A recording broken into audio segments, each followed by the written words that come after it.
तुम्हें यह समझना होगा कि मनुष्य जितना ज्यादा खुद को पकड़कर रखता है उतना ही उसका मूल्य घटता है, और जितना ज्यादा वो अपने भीतर स्थिर होता है उतना ही उसका मूल्य बढ़ता है।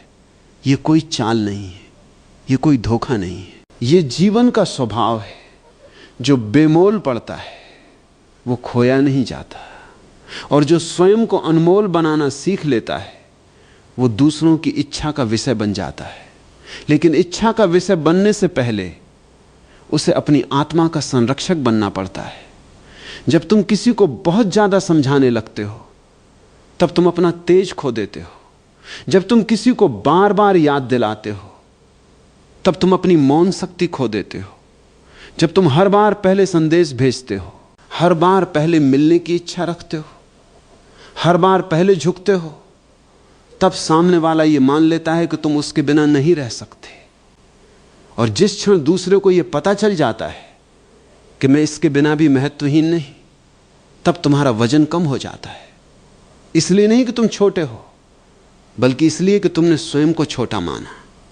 आज से यह अभ्यास करो, किसी के लिए भागना नहीं, किसी के लिए आत्मसम्मान नहीं छोड़ना, किसी के सामने खुद को बार बार साबित नहीं करना।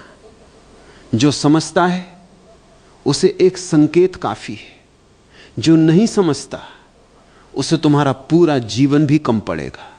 इसलिए कम बोलो, गहराई से बोलो, कम दिखो, लेकिन इतना सच्चा दिखो कि जो देखे वो भूल न पाए।